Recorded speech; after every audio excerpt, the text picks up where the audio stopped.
Good morning. আজকে বৃন্দাবন থেকে good morning জানালাম তোমাদেরকে। কেমন আছো? ভগবানের আশীর্বাদে নিশ্চয়ই সবাই খুব ভালো আছো। আর আমিও সকাল সকালে স্নান করে নিয়েছি, একটু কৃষ্ণ নাম জপ করে নিয়েছি। আমি কৃষ্ণ নাম জপ করি, কিন্তু আমি এটা তোমাদের সাথে কখনো শেয়ার করি না, কারণ আমার মনে হয় না এটা শেয়ার করা উচিত। কিন্তু আজকে যেহেতু বৃন্দাবনে এসেছি, স্নান করে জব করছিলাম, তাই তাতেই তোমাদের গুড মর্নিং জানালাম। আর কোনো অসুবিধাও নেই। আর আমরা এবার বেরোবো। কোথায় যাই, কি করি কিছু প্ল্যান করিনি। বাইরে বেরিয়ে একটু ব্রেকফাস্ট করে নেব, তারপর কোথায় কোথায় যাই তোমাদেরকে আমি দেখাবো। আমি এই কুর্তিটা পরেছি, তোমরা জানো এই কুর্তিটা আমার খুব পছন্দের। আর এদের স্নান হয়ে গেছে। আজ আমরা তোমাকে একটা জিনিস দেখাবো। আর একটা কথা তোমাদেরকে বলে রাখি, এটা দেখছো, তোমাদেরকে আমি বলেছিলাম যে আমরা যে ভাঁড়টা ভেঙেছিলাম, ভান্ডারটা, সেখান থেকে আমরা এই টাকাগুলো পেয়েছিলাম। এগুলো আমি অনেক দিন ধরে ভান্ডারে রেখেছিলাম। তো এগুলো একটা বিশেষ কাজে আমরা ব্যবহার করব বলেইছিলাম। তো এটা হচ্ছে এখানে যে বৃন্দাবনে তোমরা যদি কখনো ঘুরতে আসলে, মন্দিরের পাশে অনেক বাবা মা ওনারা পয়সা চান, মানে বসে থাকেন। তো তাদের উদ্দেশ্যেই আমি এটা নিয়ে এসেছি।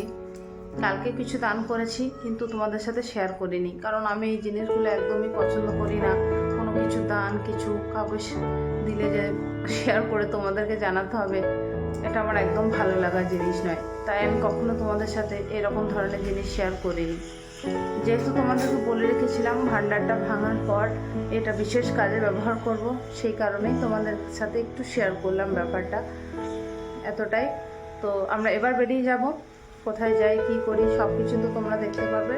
আর ব্লগগুলো কেমন লাগছে তোমরা কিন্তু কেউ আমাকে কমেন্ট করছো না, একটু কমেন্ট করে জানিও, ঠিক আছে? দেখতে থাকো। আমরা রেডি হয়ে গেছি, এবার বেরোবো। কিন্তু একটা সমস্যা হচ্ছে, আমাকে চশমা পরতে পারছি না। ও পড়েছে, কিন্তু ও আবার নিচেকে খুলে দেবে। তোমরাও কেউ চশমা পরবে না এখানে এসে, কারণ হনুমানের এত অত্যাচার, চশমা খুলে নিয়ে চলে যাচ্ছে। চশমা আমরা কেউ পরতে পারবো না, একটু অসুবিধা হচ্ছে। বান্দরটা চশমা খুলে নিয়ে চলে যায়। বান্দরটা কি বলে, আইসক্রিম নিয়ে পালিয়ে গেছিল একজনের। তারপর আবার চশমা নিয়ে যাওয়ার পর আবার ফুটি দিলে বান্দরে চশমা ফেরত দেয়, কিন্তু অনেক ক্ষেত্রে দেয় না, ভেঙে দিচ্ছে দেখলাম। চল বেরোই বাইরে।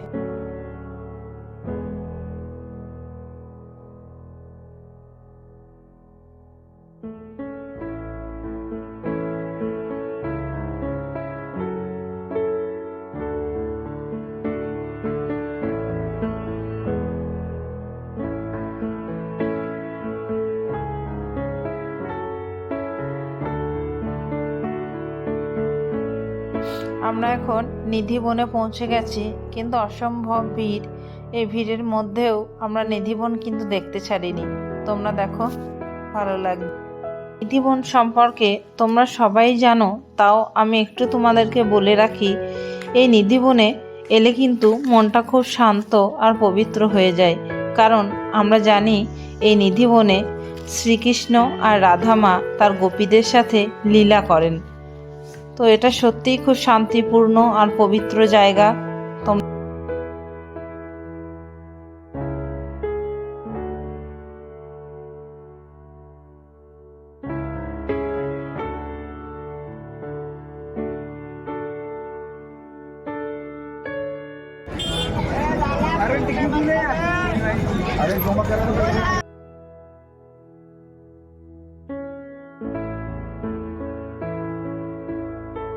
দেখার পর আমরা এখন নৌকা বিহার করছি।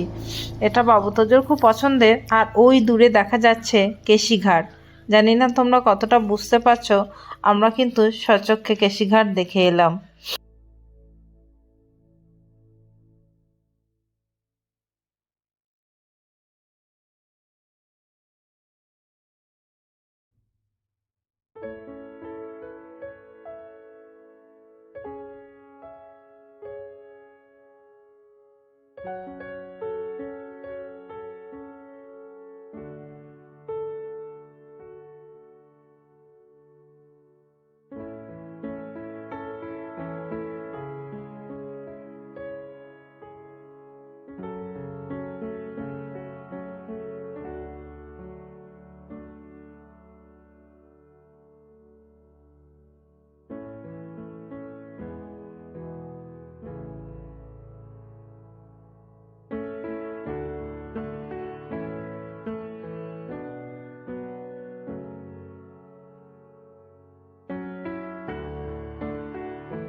এইমাত্র হোটেলে পৌঁছালাম, পৌঁছে একটু রেস্ট নেব। সেই সকাল থেকে বেরিয়েছিলাম, বেরিয়ে আমরা অনেক ঘুরেছি, পা একদম ব্যথা হয়ে গেছে, কিন্তু আমার হোটেলে ফিরতে ইচ্ছা করছিল না। আমারও সন্ধ্যে পর্যন্ত ঘুরতে খুব ইচ্ছা করছিল। আর বাবু তো যে বাচ্চা মানুষ, তো ওদের খুব কষ্ট হচ্ছে, মানে অনেকটা হাঁটতে ওদের কষ্ট হচ্ছে, তো সেই কারণে ওদের হোটেলে নিয়ে এলাম। ওরা একটু রেস্ট করবে। আমরা আবার রেডি হয়ে নিয়েছি, এবার বেরোবো প্রেম মন্দির আর ইস্কন মন্দিরের জন্য। আর এরা দুজন বলেছিলাম হোটেল রুমে থাকবে, কিন্তু ওরা থাকতে রাজি হচ্ছে না, ওরাও সাথে যাবে। চলো সবাই মিলে বেরোই।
আজকের ব্লগটা আর বেশি বড় করব না, এতটাই রাখলাম। কারণ সারা দিন বৃন্দাবনের ধুলো মাটির সাথে নিজেকে মিশিয়ে রেখেছিলাম, তারপর কিন্তু অনেকটা ক্লান্ত হয়ে গেছি। তো তোমাদের কেমন লাগলো ভিডিওটা জানিও, আর যদি ভালো লেগে থাকে তাহলে একটু লাইক, শেয়ার, সাবস্ক্রাইব করো।